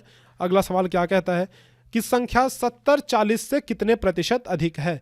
यानी हमसे ये पूछ रहा है कि 70 40 से कितना परसेंट अधिक है। तो 70 जो है, सबसे पहले तो ये 70 लिखो, पहले अब 40 लिखो। 40 है, 40 हमसे पूछ रहा है कि 70 कितना अधिक है। तो सबसे पहले तो देखो, परसेंट की बात छोड़ो, बाद में कर लेंगे, लेकिन अभी तो ये बताओ फिलहाल मुझे कि 70 जो है वो 40 से कितना अधिक है। आप कहोगे गुरुजी 30 तो अधिक है, इसमें कौन सी बड़ी बात है, 30 अधिक है।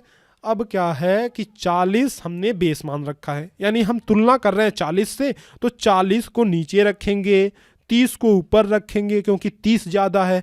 परसेंट निकालने के लिए 100 से गुना कर दें, बहुत सिंपल। परसेंट निकालने के लिए 100 से गुना कर देंगे, 0 से 0 कट गया, 4 से मैं काटूँ तो यहाँ पे 25 आएगा, 25 तियाँ 75, यानी 75% अधिक है। ऑप्शन कौन सा? C option correct option. अगले सवाल पे चलते हैं। अगला सवाल क्या है? अगला सवाल अच्छा, ये सवाल मैंने आपको इंपॉर्टेंट क्वेश्चन की सीरीज में करा रखा है, तो मैं ये जानना चाहता हूं कि आप इंपॉर्टेंट क्वेश्चन को फॉलो करते हो या नहीं करते हो। इसलिए ये क्वेश्चन, अभी 2-3 क्वेश्चन और आगे आपके लिए ही छोड़ूंगा। ये क्वेश्चन आप खुद करके बताना। अगर आपने इंपॉर्टेंट सीरीज फॉलो कर रखी है तो किसी ना किसी एक वीडियो में मैंने ये सवाल सेम टू सेम यही क्वेश्चन करा रखा है। तो अगर आपने सीरीज फॉलो की है तो आपको पता होगा। ये बताओ आप, इसका आंसर मुझे कमेंट सेक्शन में लिख करके बताओ। आप खुद बताओ, इसको मैं नहीं बताऊंगा, मैं आपसे थोड़ी मेहनत करवाना तो चाहता हूँ। तो 50वां क्वेश्चन जो है, इसका आंसर आप खुद लिख करके बताओ, कमेंट सेक्शन में लिख करके बताओ बच्चे। आगे चलते हैं 51st क्वेश्चन। 2-3 सवाल मैं आपके लिए छोड़ दूंगा जो आप खुद बताओगे। देखो चलो, इसको भी मैं छोड़ता हूँ, 51st इसको भी छोड़ देता हूँ, इसको भी छोड़ देता हूँ। इसको मैंने करा रखा है, इस सवाल को मैंने करा रखा है कि 2.30 इंटू 2.61 का निकटतम मान, इसका भी आंसर आपको देना है। अगले सवाल पे चलते हैं, इसको थोड़ा कॉन्सेप्चुअल क्वेश्चन है, समझा देता हूँ मैं। शालिनी का जन्म माह की 31 तारीख को हुआ है, तो उसका जन्म कौन से माह में संभव है। अब जरा बताओ, क्या फरवरी 31 तारीख की होती है? नहीं होती है ना, फरवरी तो 28 या 29 की होती है। एक तरीका है इसको जानने का, बहुत अच्छा तरीका है। आप अपनी मुट्ठी आगे करो, अपनी मुट्ठी आगे करो बच्चे, मुट्ठी अपनी आगे करो। देखो, मुट्ठी आगे करके आप जनवरी फरवरी इस पे गिनना शुरू करो। यानी यहाँ पे जनवरी, और ये वाला फरवरी, ये वाला मार्च, ये वाला, ये गड्ढा भी गिन लेना ना। जो ऊंचा पार्ट है, उभरा हुआ भाग है, वो भी गिनना और गड्ढा भी गिनना। तो ये हो गया जनवरी, ये फरवरी, ये मार्च अप्रैल, ये मई, ये जून, ये जुलाई, मार्च अप्रैल मई जून जुलाई हो गया। अब जुलाई होने के बाद फिर से आपको गिनना है अगस्त से, फिर यहाँ से चालू कर दो, अगस्त, सितंबर, अक्टूबर, नवंबर और ये दिसंबर। अब जो पार्ट, यानी जो महीना ऊंचे वाले भाग पे है वो 31 का होगा, और जो महीना गड्ढे में है यानी नीचे है, यानी वो कम होगा, वो 30 का होगा। फरवरी को छोड़ करके, फरवरी इसमें अपवाद है, फरवरी में 28 या 29 दिन होते हैं। ये याद कर लेना, स्क्रीनशॉट ले लो, आपको याद तो ही जाएगा। बहुत आसान सी चीज़ है भाई, मुट्ठी खोलो और गिनना शुरू कर दो। जनवरी फरवरी मार्च अप्रैल मई जून गिन सकते हो ना। जो गड्ढे में पड़ेगा उसका होगा 30 दिन, और जो ऊंचाई पे रहेगा उसका होगा 31 दिन, फरवरी को छोड़कर, ध्यान रखना, फरवरी को छोड़कर।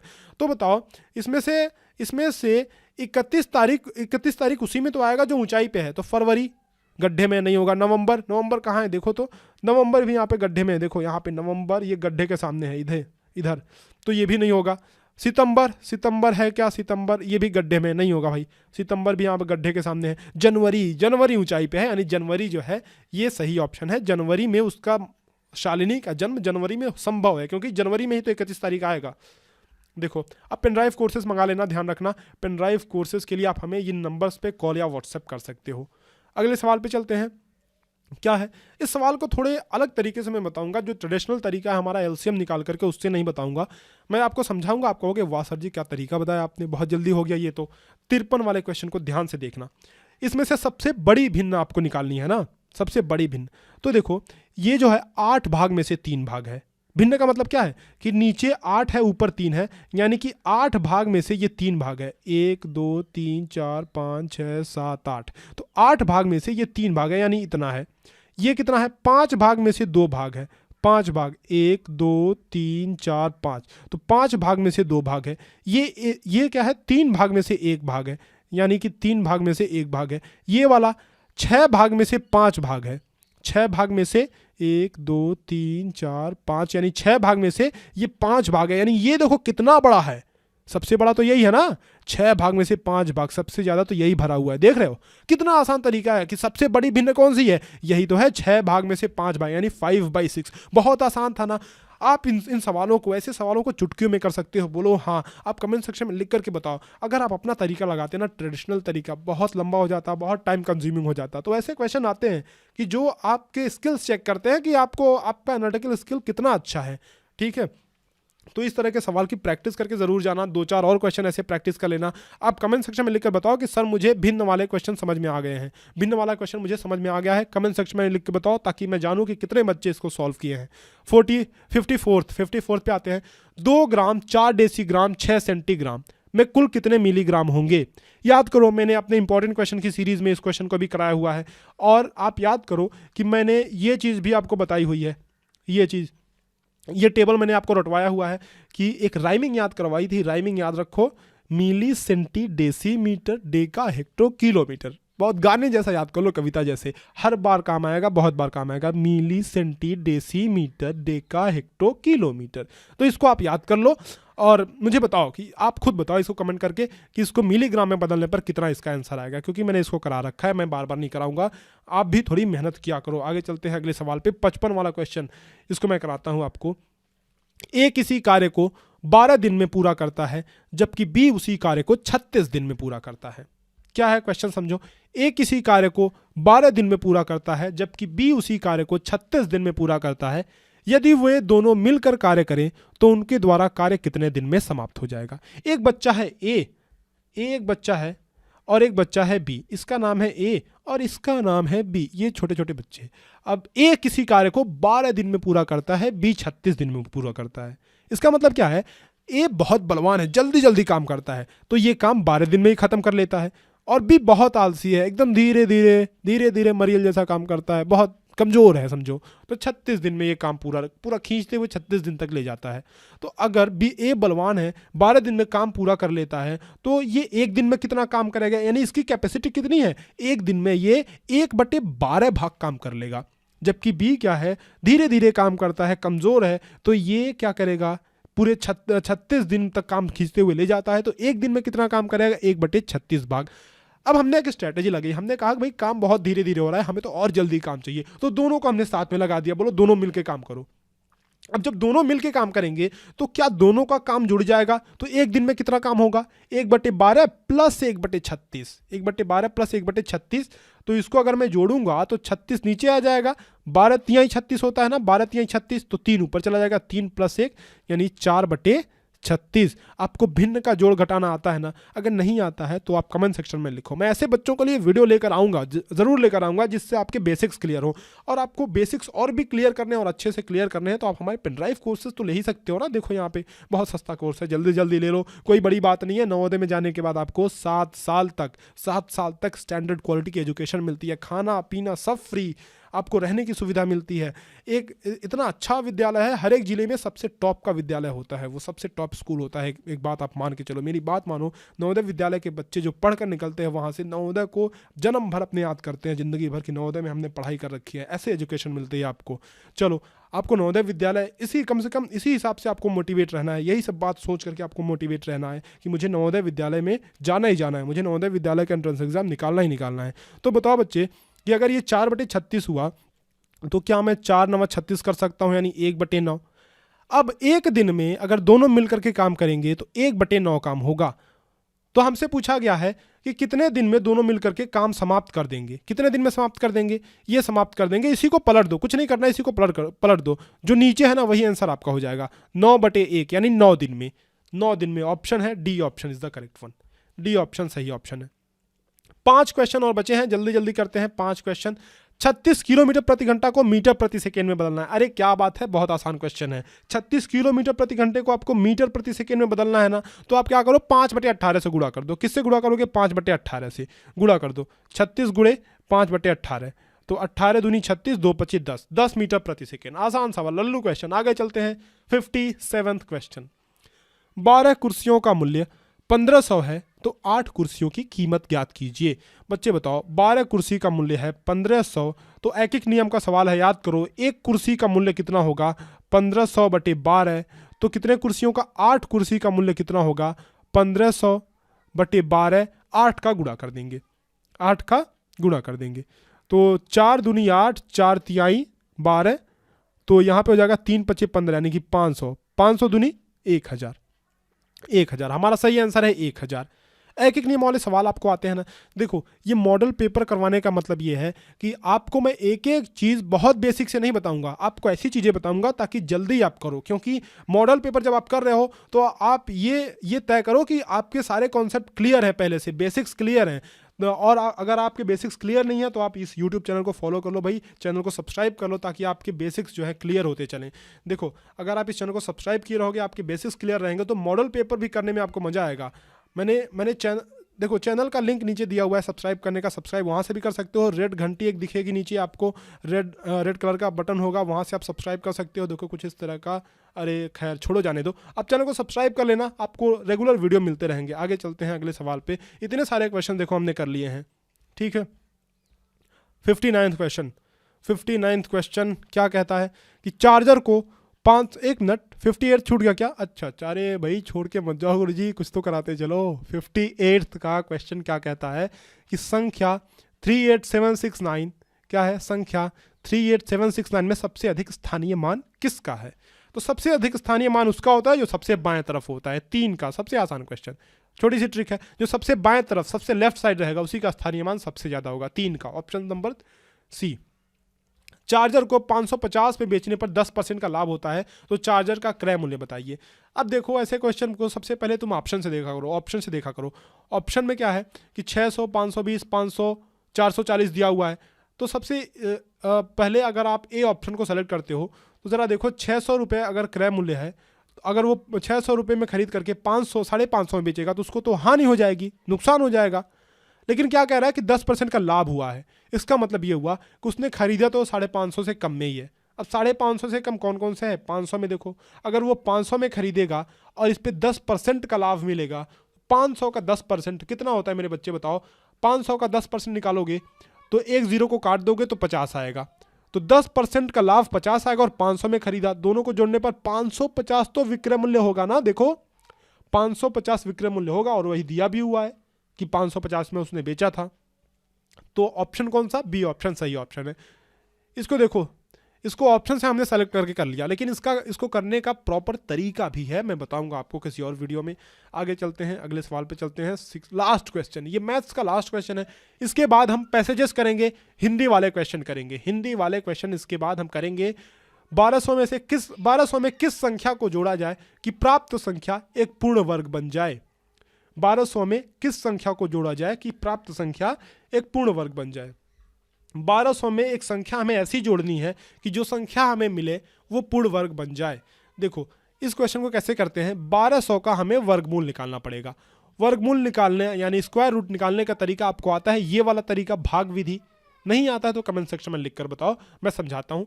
आपको क्या करना है, 1200 को इस तरह से लिख लेना है। अब हमें दाहिने तरफ से दो दो के जोड़े बनाते जाने, पेयर्स बनाते जाने। तो 2 जोड़ा ये हो गया और 1 जोड़ा ये हो गया, 1 जोड़ा ये, 1 जोड़ा ये एक पेयर 0 0 हो गया, एक पेयर हो गया 1 और 2। ठीक है, अब क्या करना है? अब आपको स्क्वायर करना है। किसका? 1 का स्क्वायर करो, 1 1 कम 1 ही आता है। आपको ऐसा स्क्वायर करना है कि 12 से वो कम ही आए। 2 दूनी 4 होता है, 3 3 9 होता है, 4 चौके 16 होता है। 16 तो 12 से बड़ा हो जा रहा है ना, हमें 12 से कम ही चाहिए, छोटा ही चाहिए। तो 3 3 9 यानी 3 हम कर सकते हैं। तो 3 यहाँ रखो, 3 यहाँ भी रखो, 3 3 9 हो गया। अब क्या करना है, इस 3 को यहाँ पे जोड़ दो, 3 + 3 ये 6 हो गया, और 12 में से 9 जा 3 हो गया, 3 हो गया ना। अब इन दोनों जीरो को आप नीचे उतार लो तो 300 हो गया ये। ठीक है, अब देखो यहाँ पे कोई ऐसी संख्या हमें रखनी है, यानी यहाँ पे कोई ऐसी संख्या रखनी है जिसमें गुणा करने पर इसके आसपास आए। जैसे अगर मैं 2 रखता हूँ यहाँ पे 2, तो मैं यहाँ भी 2 रखूँगा, मुझे यहाँ भी 2 रखना पड़ेगा। तो 2 दूनी 4 और 2 छक्के 12, 124 आ रहा है। क्या हम इससे भी आगे बढ़ सकते हैं? हाँ, लग तो रहा है कि बढ़ सकते हैं इससे आगे। बढ़ सकते हैं क्या? 4 रख के देखते हैं। तो अगर मैं यहाँ पे 4 रखूँ बच्चे, तो देखो 4 यहाँ रखा तो 4 मुझे यहाँ भी रखना पड़ेगा। ये बात ध्यान रखना, नोट कर लेना ये बात। 4 अगर मैंने यहाँ रखा तो 4 यहाँ भी रखना पड़ेगा। 4 चौके 16 हासिल आया 1, 4 छक 24 1 25। क्या मैं इससे भी आगे बढ़ सकता हूँ? लग तो रहा है बढ़ सकता हूँ। चलो 5 रख के देखते हैं। देखो अगर मैंने 4 रखा तो 300 से कम है, अगर मैं 5 रखता हूँ तो इससे थोड़ा सा ही आगे जाएगा। देखना अभी 5 रखूँगा तो थोड़ा सा ही आगे इससे जाएगा, 5 रखूँगा तो 5 यहाँ भी रखना पड़ेगा।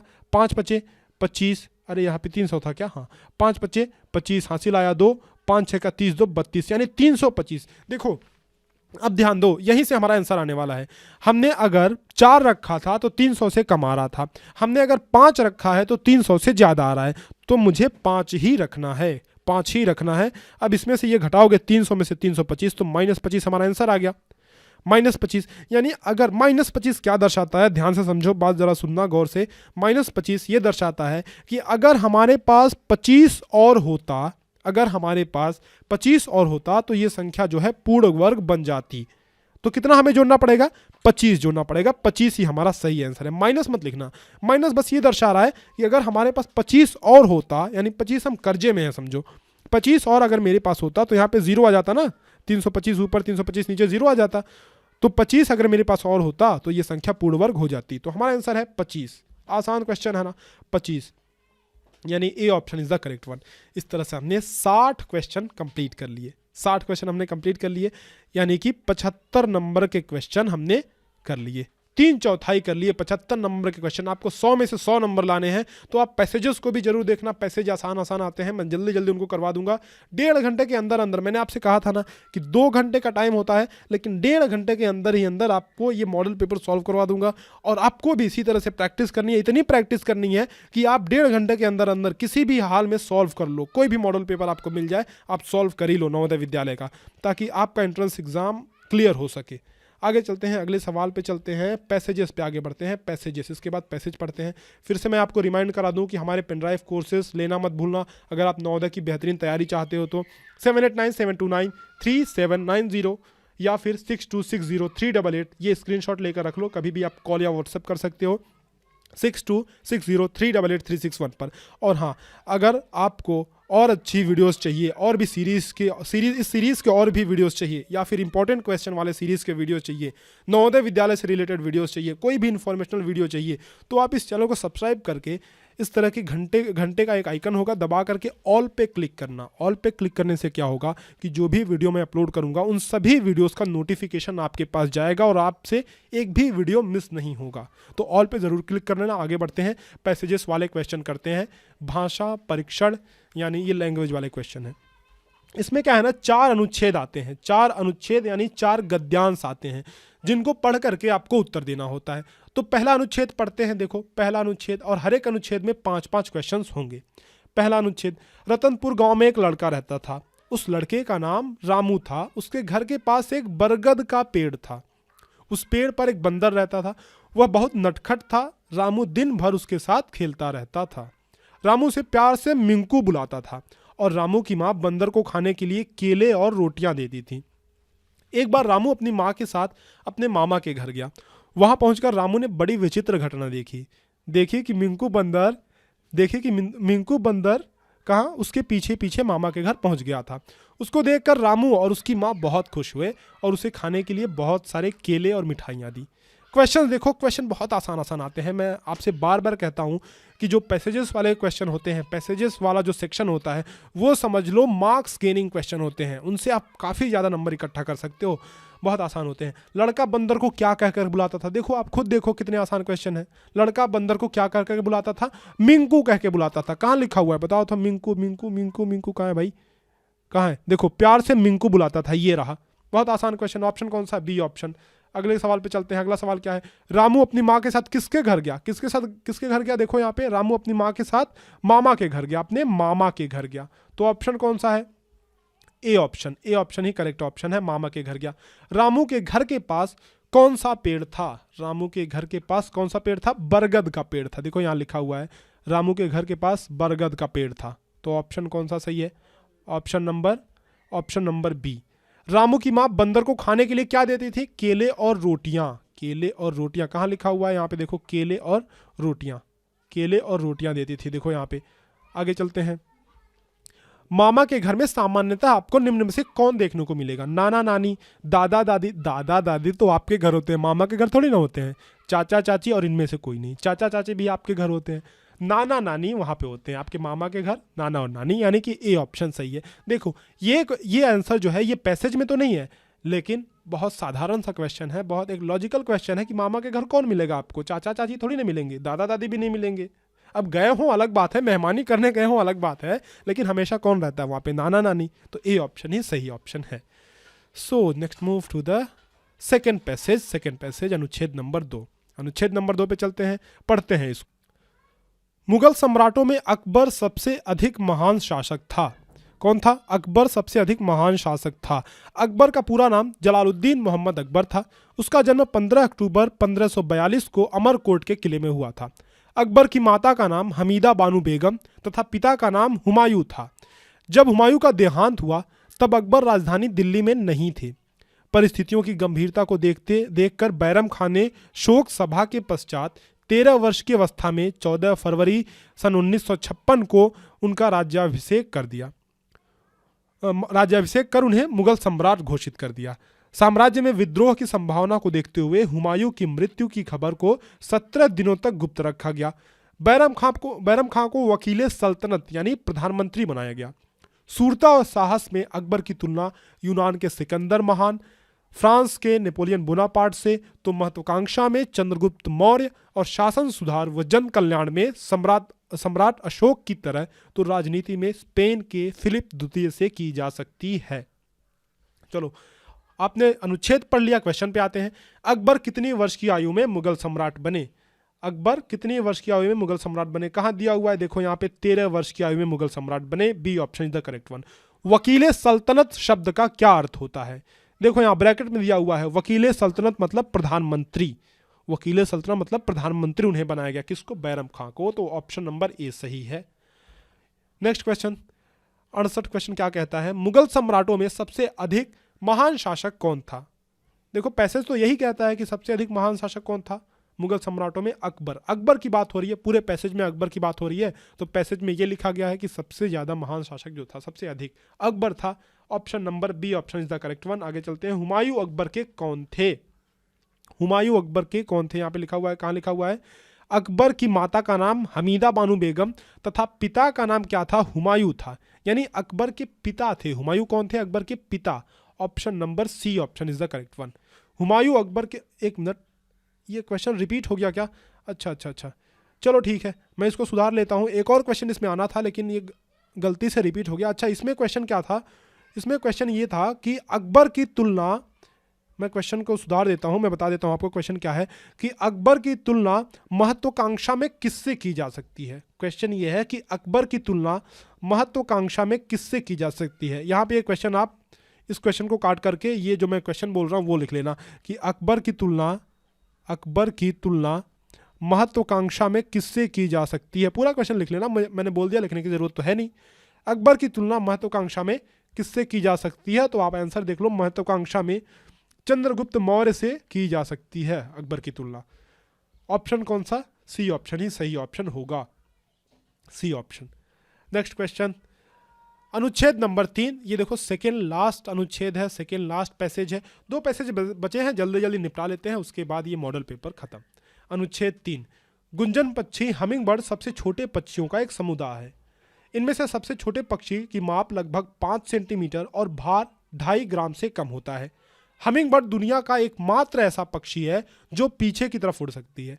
हमिंग बर्ड 80 किलोमीटर की रफ्तार से उड़ सकता है। हमिंग बर्ड 1 सेकेंड में 80 बार अपने पंखों को फड़फड़ाता है। एक हमिंग बर्ड को 10 मिनट में खाना चाहिए। यदि हमिंग बर्ड को 10 मिनट में खाना नहीं मिलता है तो उसकी मौत हो जाती है। हमिंग बर्ड को हर रोज 77 बार खाना खाने की ज़रूरत पड़ती है। नर हमिंग बर्ड का कलर बैंगनी होता है जो इसकी गर्दन के ऊपर तथा नीचे होता है। हमिंग बर्ड कीड़े मकोड़ों की तरह उड़ता है, न कि पक्षियों की तरह, क्योंकि इनके उड़ने का तरीका अलग होता है। यह अपने पंखों को आगे से पीछे की तरफ हिलाते हैं, जबकि अन्य पक्षी उड़ने के लिए अपने पंखों को ऊपर से नीचे की तरफ हिलाते हैं। इनकी मांसपेशियों का वजन शरीर के वजन का 25% होता है। पैसेज पढ़ लिया आपने, क्वेश्चंस पे आगे बढ़ते हैं। हमिंग बर्ड 1 सेकेंड में कितनी बार अपने पंखों को फड़फड़ाता है? 1 सेकेंड में हमिंग बर्ड अपने पंखों को 80 बार फड़फड़ाता है। देखो ऑप्शन सी। हमिंग बर्ड की लंबाई सामान्यतः कितनी होती है? हमिंग बर्ड यहाँ देखो लिखा हुआ है, छोटे पक्षी की माप लगभग 5 सेंटीमीटर होती है। ऑप्शन में क्या है? 10 सेंटीमीटर, 15 सेंटीमीटर, 2 मीटर, यानी इनमें कोई ऑप्शन नहीं दिया गया है, तो डी ऑप्शन सही है, इनमें से कोई नहीं, इनमें से कोई नहीं, क्योंकि लंबाई तो 5 सेंटीमीटर होती है, ऑप्शन में कहीं नहीं दिया हुआ है। नर हमिंग बर्ड का कलर क्या होता है? बैंगनी। देखो यहाँ लिखा हुआ है नर हमिंग बर्ड का कलर बैंगनी होता है, यहाँ पे है। ऑप्शन कौन सा? सी ऑप्शन सही है, नर हमिंग बर्ड का कलर जो होता है वो बैंगनी होता है। सामान्यतः पक्षी उड़ने के लिए अपने पंखों को किस तरफ हिलाते हैं? ऊपर से नीचे की तरफ, पूर्व से पश्चिम, आगे से पीछे, दाएं से बाएं। ऊपर से नीचे की तरफ यहाँ दिया हुआ है, पैसेज में साफ साफ दिया हुआ है कि ऊपर से नीचे की तरफ देखो उड़ने के लिए अपने पंख हिलाते हैं पक्षी। तो इस तरह से हमने 75 क्वेश्चन कर लिए। एक मिनट, एक क्वेश्चन बच गया। अरे गुरुजी धोखा नहीं, एक क्वेश्चन बचा हुआ है अभी। 75 क्वेश्चन। हमिंग बर्ड्स की मांसपेशियों का वजन इनके शरीर का कितने प्रतिशत होता है? कितने प्रतिशत होता है? देखो बच्चों क्या लिखा हुआ है, 25%। 25% is the correct option. 25%, D option is the correct one. D option सही ऑप्शन है। लास्ट पैसेज देखो, बहुत जोश के साथ लास्ट पैसेज जल्दी जल्दी करते हैं, इसको छोड़ करके नहीं जाना है। अगर आपने यहाँ तक वीडियो देख लिया है तो मैं उम्मीद करता हूँ कि आप ये पैसेज को भी पूरा देख कर ही जाओगे। बहुत मेहनती बच्चे हो, इतनी देर 1 घंटे से ज़्यादा का टाइम हो गया है, लेकिन आप अगर अभी तक इस वीडियो में बने हुए हो, इसका मतलब आप जरूर मेहनती बच्चे हो, आपका नवोदय विद्यालय निकलने ही वाला है, समझो इसी तरह मेहनत करते रहे तो। अनुच्छेद नंबर 4, मैनपाट छत्तीसगढ़ राज्य का एक महत्वपूर्ण पर्यटन स्थल है। मैनपाट छत्तीसगढ़ का एक महत्वपूर्ण पर्यटन स्थल है। मैनपाट सरगुजा जिले के अंबिकापुर से लगभग 80 किलोमीटर की दूरी पर स्थित है। इसे छत्तीसगढ़ का शिमला कहा जाता है। यहाँ का प्राकृतिक सौंदर्य, समुद्र तल से ऊंचाई व ठंड के दिनों में बर्फबारी शिमला होने का एहसास कराती है। मैनपाट विंध्य पर्वतमाला पर स्थित है, जिसकी समुद्र से ऊंचाई 3781 फीट है। अंबिकापुर से मैनपाट जाने के लिए 2 रास्ते हैं। पहला रास्ता अंबिकापुर सीतापुर और दूसरा ग्राम दरिमा होते हुए मैनपाट तक जाता है। सीतापुर और दूसरा ये तो मैंने पढ़ लिया। सरबंगा जलप्रपात, मछली पॉइंट, मेहता पॉइंट, उल्टा पानी और टाइगर पॉइंट यहाँ के श्रेष्ठ पर्यटन स्थल हैं। छत्तीसगढ़ के इस स्थान से रिहंद और मांड नदियाँ निकलती हैं। छत्तीसगढ़ में एकमात्र बौद्ध मंदिर मैनपाट में दर्शनीय स्थल है, जो तिब्बतियों के आस्था का केंद्र है। यहाँ तिब्बती लोगों के जीवन शैली सबसे ज़्यादा आकर्षण का केंद्र है, इसीलिए इसे छत्तीसगढ़ का तिब्बत भी कहा जाता है। छत्तीसगढ़ का तिब्बत भी कहा जाता है। निम्नलिखित में से कौन सा पर्यटन स्थल मैनपाट में नहीं है? उल्टा पानी, चित्रकोट जलप्रपात, मछली पॉइंट या मेहता पॉइंट? आप बताओ। देखो यहाँ पे दिया हुआ है, क्या दिया हुआ है बच्चे, मैं दिखाता हूँ आपको क्या दिया हुआ है। यहाँ पे सरबंगा जलप्रपात, मछली पॉइंट, मेहता पॉइंट और उल्टा पानी, इनमें से कौन सा नहीं है बताओ? चित्रकोट जलप्रपात यानी बी ऑप्शन नहीं है, बाकी सब तो हैं। उल्टा पानी, मछली पॉइंट, मेहता पॉइंट। मैनपाट किस नदी से निकलती है? Next question 77। आप सभी इसका आंसर मुझे कमेंट सेक्शन में लिख करके बताओगे। देखो ये है आपके सामने पैसेज को पढ़ो। अगर मैं थोड़ी जल्दी में हूँ तो इस वीडियो को पॉज करके आप पैसेज को पढ़ लो, तब उत्तर देना। लेकिन इसका उत्तर आपको ही देना है। 77 नंबर क्वेश्चन का उत्तर आपको देना है कि मैनपाट कौन सी नदी से निकलती है। एक मिनट, क्या दिया हुआ है? मैनपाट कौन सी नदी से निकलती है, कहाँ दिया हुआ है? चलो मैं ही बता देता हूँ कहाँ लिखा हुआ है। मैनपाट विंध्य पर्वतमाला की ये है पहला रास्ता अंबिकापुर। और अच्छा एक मिनट, मैनपाट, तभी तो मैं कह रहा हूँ कुछ ना कुछ गड़बड़ी है क्वेश्चन में। मैनपाट कौन सी नदी से निकलती नहीं है, मैनपाट से कौन सी नदी निकलती है? अरे ठीक तो है भाई क्वेश्चन, अरे मैं फालतू कंफ्यूज हो रहा हूँ। मैनपाट से कौन सी नदी निकलती है, मैंने क्वेश्चन को उल्टा पढ़ दिया था कि मैनपाट कौन सी नदी से निकलती है, ये मैंने कह दिया था, जबकि क्वेश्चन है मैनपाट से कौन सी नदी निकलती है। ठीक तो है क्वेश्चन, ठीक है। तो इसका आंसर आप खुद देना, लिखा हुआ है, पैसेज पढ़ लो। मैनपाट से 2 नदियाँ निकलती हैं, हिंट मैं दे रहा हूँ, 2 नदियाँ निकलती हैं। कौन कौन सी नदी निकलती हैं ये आप पढ़ के बताना। आगे चलते हैं। 78, मैनपाट किस पर्वत पर स्थित है? अभी मैंने पैसेज में देखा हमने कि मैनपाट जो है विंध्य पर्वत पर स्थित है। देखो यहाँ पे कहाँ है? विंध्य पर्वतमाला पर स्थित है मैनपाट। ये रहा, मैनपाट विंध्य पर्वतमाला पर स्थित है। अगला सवाल देखते हैं। फीट किसका मापक है? अब ये देखो, ये थोड़ा लॉजिकल क्वेश्चन है, ये आपको पैसेज में नहीं मिलेगा। अभी इसको बताता हूँ, लास्ट में बताऊंगा। सबसे पहले ये हम करते हैं, सबसे लास्ट वाला क्वेश्चन। मैन पार्ट में कौन सा प्रसिद्ध मंदिर स्थित है? कौन सा प्रसिद्ध मंदिर है? देखो यहाँ पे छत्तीसगढ़ के एकमात्र बौद्ध मंदिर यानी बौद्ध मंदिर स्थित है मैन पार्ट में। कौन सा मंदिर? बौद्ध मंदिर। बौद्ध मंदिर ऑप्शन है। अब इसका आंसर मैंने कहा ना सबसे लास्ट में बताऊंगा। ये थोड़ा सा लॉजिकल क्वेश्चन है, पैसेज में नहीं मिलेगा, ऐसे क्वेश्चन पूछे जाते हैं। लॉजिकल क्वेश्चन क्या है? देखो फीट से हम क्या मापते हैं? तापमान थोड़ी ना मापते हैं, टेम्परेचर नहीं मापते हैं, गति भी नहीं मापते हैं, वर्षा भी नहीं मापते हैं, लंबाई चौड़ाई तो मापते हैं फीट से ना, 1 फीट 2 फीट 3 फीट, है ना। तो ये छोटी मोटी चीज़ें हैं जो आपको आनी चाहिए। फीट जो है वो लंबाई का मापक है, यानी ऑप्शन ए सही ऑप्शन है। इस तरह से हमने कुल मिलाकर के 80 क्वेश्चन कंप्लीट कर लिए, यानी एक मॉडल पेपर। मैंने आपसे कहा था कि ये 1.5 घंटे के अंदर मैं करवा दूंगा, लेकिन आप देखो 1 घंटे 15 मिनट के अंदर ही अंदर सब कुछ कंप्लीट हो गया, यानी लगभग 1 घंटे 10 मिनट में हमने कंप्लीट कर लिया पूरा मॉडल पेपर। यानी अभी भी हमारे पास लगभग 50 मिनट बच गया। 120 मिनट यानी 2 घंटे का समय होता है, 50 मिनट अभी भी बच गया है हमारे पास। तो देखा कितनी तेज़ी से हमने बहुत अच्छे तरीके से इस मॉडल पेपर को सॉल्व किया। और अगर आप और भी अच्छी प्रैक्टिस अपनी चाहते हो तो मैं आपको सजेस्ट करता हूं कि इस मॉडल पेपर को एक बार और आप सॉल्व करना, एक बार और बैठ करके घर पे सॉल्व करना। फिर से दोबारा कोई क्वेश्चन नहीं समझ में आया हो तो कमेंट सेक्शन में लिखना ज़रूर, और इस चैनल को सब्सक्राइब करके फॉलो कर लेना, ऑल पे क्लिक करना बेल आइकन दबा के, ताकि आपको सारे के सारे नोटिफिकेशन मिलते रहे। नवोदय विद्यालय की तैयारी के लिए हमारे पेन ड्राइव कोर्सेज जरूर से मंगा लेना। बाकी आपसे मिलते हैं अगले लेक्चर्स में कुछ नए सवालों के साथ। इसी तरह की मॉडल पेपर की सीरीज़ हम और भी लेकर आने वाले हैं। इस सीरीज़ में और भी बहुत सारे वीडियो ऐड होने वाले हैं, बहुत ही अच्छे वीडियो, बहुत ही कॉन्सेप्चुअल वीडियोस ऐड होने वाले हैं। मॉडल पेपर्स की पूरी सीरीज़ चलेगी, तो आई होप कि आप इस चैनल को सब्सक्राइब ज़रूर कर लोगे। और फिर आपसे मिलते हैं अगले लेक्चर्स में कुछ नए सवालों के साथ। तब तक के लिए अलविदा, धन्यवाद।